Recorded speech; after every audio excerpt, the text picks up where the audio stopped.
Welcome back to the channel team. Start करते हैं आगे की जर्नी अपनी, और आज हम प्रोजेक्ट चार्टर बनाएंगे। ठीक है। सो दिवाली का टाइम है, हो सकता है आपको बैकग्राउंड से कुछ क्रैकर्स की आवाज़ आए, so please beer with me. ज़्यादा टाइम नहीं लूँगा, क्विकली स्टार्ट करता हूँ। सो प्रोजेक्ट चार्टर में काफ़ी सारी इन्फॉर्मेशन होती है, मैं वन बाय वन चलता हूँ। और ये प्रोजेक्ट चार्टर सच सच बताओ तो मैंने खुद भी नहीं बनाया, मैंने कहीं से नेट से डाउनलोड कर लिया है। ठीक है।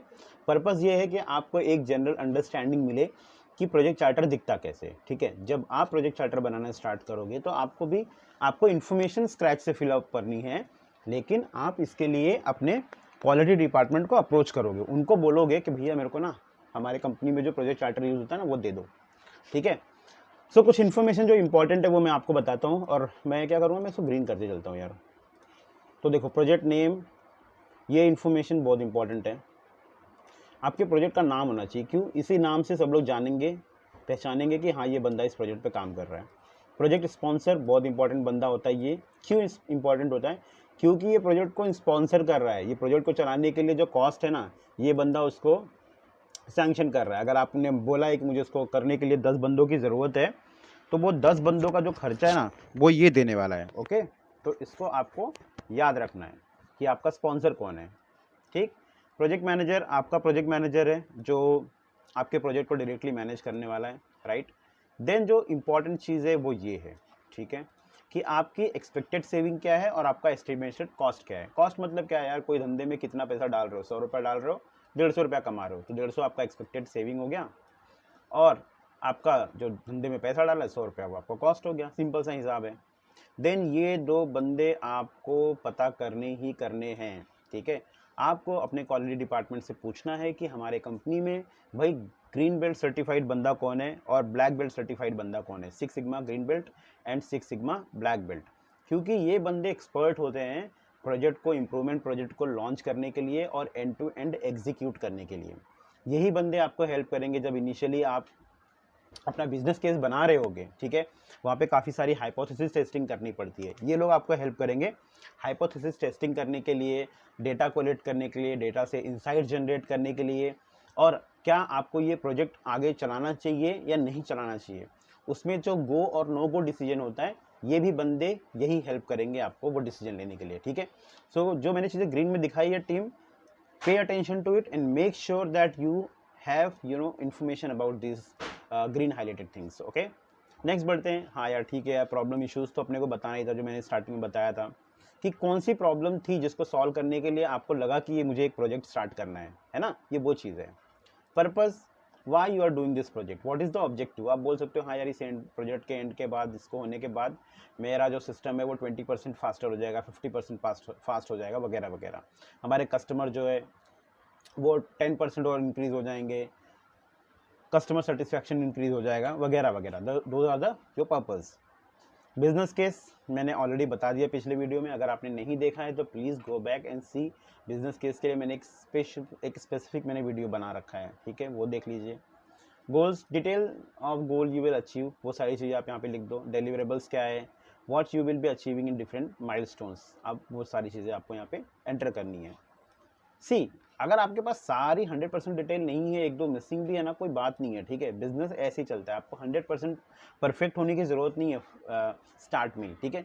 जितनी इन्फॉर्मेशन आपके पास हैंडी है वो इन्फॉर्मेशन आप रेडी कर लो, एंड देन आप अपने स्पॉन्सर के पास जाओ अपने मैनेजर को लेके, और उनको बताओ कि देखिए सर, अभी आज के डेट में इतनी इन्फॉर्मेशन तो मेरे पास अवेलेबल है, और बाकी इन्फॉर्मेशन पे मैं 1 महीने के अंदर वर्क करके वो इन्फॉर्मेशन भी आपको ला के दे दूंगा। तो आपका स्पॉन्सर बोल सकता है कि ठीक है बेटा, ऐसा है ना, तू प्रोजेक्ट स्टार्ट कर ले। या तो वो बोलता है नहीं यार देखो, काफ़ी सारा चीज़ें स्टेक पे है, काफ़ी सारे प्रोजेक्ट में और भी इश्यूज चल रहे हैं, या वहाँ पे कंस्ट्रेंट्स है, बंदे अवेलेबल नहीं है, तो आप एक काम करो, आप सबसे पहले सारी इन्फॉर्मेशन जमा कर लो, पूरा प्रोजेक्ट चार्टर कंप्लीट कर लो, देन मेरे पास आना। ठीक है। तो वैसे भी होता है। देन आप डिफाइन द स्कोप, ये चीज़ें इंपॉर्टेंट है, बता देता हूँ। With in scope, with in scope का मतलब होता है कि कौन सी चीज़ें आप करोगे।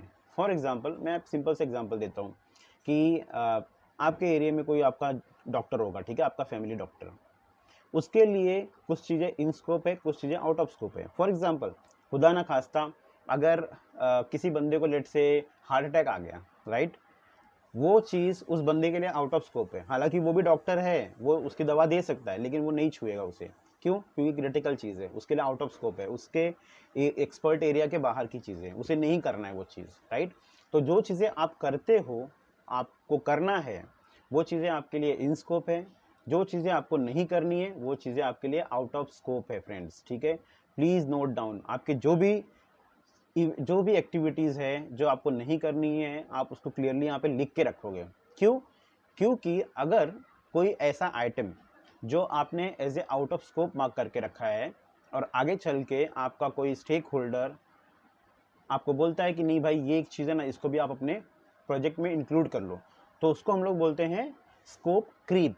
स्कोप क्रीप उसको बोलते हैं, ठीक है फ्रेंड्स? तो आप क्या करोगे, आप अपने स्पॉन्सर के पास जाओगे, उसे बोलोगे कि देखो भाई ये नई रिक्वायरमेंट है, यहाँ पे स्कोप चेंज हो रहा है अपना, तो अब क्या करना है, आप बताओ कि इसको इंक्लूड करना है कि नहीं करना है। अगर वो बोलते हैं हाँ ठीक है इंक्लूड कर लो आप, तो फिर क्या करोगे, आप चेंज रिक्वेस्ट रेज करोगे।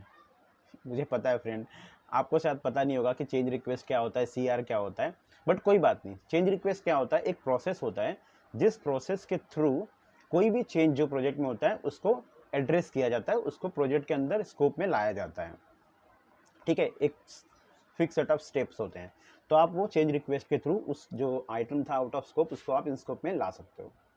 टेंटेटिव शेड्यूल कब करने वाले हो यार, टीम फॉर्म कब करने वाले हो, इस डेट पे करने वाले हो, प्रोजेक्ट चार्टर कब बनाने वाले हो, इस डेट पे, डिफाइन कब करोगे, जो चीज़ें बताइए वो सारी चीज़ें यहाँ पे, ठीक है? इतना इंपॉर्टेंट नहीं है। प्रोजेक्ट रिसोर्सेज, हाँ ये चीज़ें इंपॉर्टेंट है। प्रोजेक्ट टीम, आपने खुद भी आइडेंटिफाई करके रखा होगा कि कौन लोग होंगे जो मेरे टीम के पार्ट होंगे, वो 10 बंदे, वो 12 बंदे, जो भी है उसका नाम लिखो यहाँ पे। सपोर्ट रिसोर्स, सपोर्ट में आपको क्वालिटी टीम से सपोर्ट चाहिए, आईटी टीम से सपोर्ट चाहिए, वो टीम का यहाँ पे नाम लिखो, या उनके रिसोर्सेज का भी आप नाम लिख सकते हो। स्पेशल नीड, क्या कोई स्पेशल नीड है क्या? जैसे फॉर एग्जांपल मैंने जस्ट यहाँ पे दे के रखा है कि at least 2 member of core team member will need network access to the project management system, ठीक है? आप लिख सकते हो यहाँ पे कि मुझे 4 बंदे 24/7 अवेलेबल चाहिए, तो वो 8-8 घंटे की शिफ्ट में काम करेंगे, for example that is your special need. और यू नीड मैक लैपटॉप, ठीक है, to perform some coding work, that is your special need. Normally सबके पास नहीं होगा बट आपने स्पेशली मंगा लिया है। आपको ट्रैवल करना है किसी लोकेशन पे, दैट में बी योर स्पेशल नीड कि वीक में एक बार मुझे लेट से अहमदाबाद या मुझे दिल्ली जाके काम करना पड़ेगा, वहाँ पे लोगों से फेस टू फेस बातें करनी पड़ेगी, that is your special need, that needs to be taken care of. तो वो आप लिख सकते हो, जो भी आपके स्पेशल नीड्स है आप लिख लो। देन ये एक इम्पॉर्टेंट चीज़ है कि आप देखिए, जो कॉस्ट टाइप अपना होता है ना, 2 टाइप का होता है, एक मैन और मटेरियल होता है। तो लेबर कॉस्ट में आपने जिन लोगों को लिया है ये आपको यहाँ पे लिखना है, आपके 10 रिसोर्सेज का नाम, उतना पर आवर का चार्ज क्या है और कितना अमाउंट होता है। देखिए होता क्या है ना कि मोस्टली आप लोगों ने शायद इस तरह के वर्क एनवायरनमेंट में ना भी काम किया हो। जब एक बार आप कंपनी ज्वाइन कर लेते हो तो मोस्टली आपका जो पगार होती है वो फिक्स होती है, ठीक है? आप कम काम कर रहे हो, ज़्यादा काम कर रहे हो, वो पगार आपकी फ़िक्स होती है। लेकिन अगर आपकी कंपनी कोई क्लाइंट का काम कर रही है, ठीक है, तो वो क्लाइंट को ये चार्ज करते हैं, ठीक है? तो उस प्रोजेक्ट जितने लोग हैं उनका पर आवर के हिसाब से कितना पैसा होता है वो क्लाइंट को चार्ज किया जाता है। तो आप यहाँ पे चाहिए तो आपका जो कॉमन रेट है आप वो डाल दीजिए और आपका काम बन जाएगा, ठीक है? नहीं तो फिर अगर आप क्लाइंट के थ्रू करवा रहे हो तो फिर आपको इस तरीके से कुछ सबका जो भी अलग अलग रेट है बंदे का वो डाल के करवाना पड़ेगा। इसके लिए स्पेशल टीम होता है, मोस्टली कई कंपनी में प्रोजेक्ट मैनेजमेंट ऑफिस होता है, ये वो डिपार्टमेंट इसको हैंडल करता है।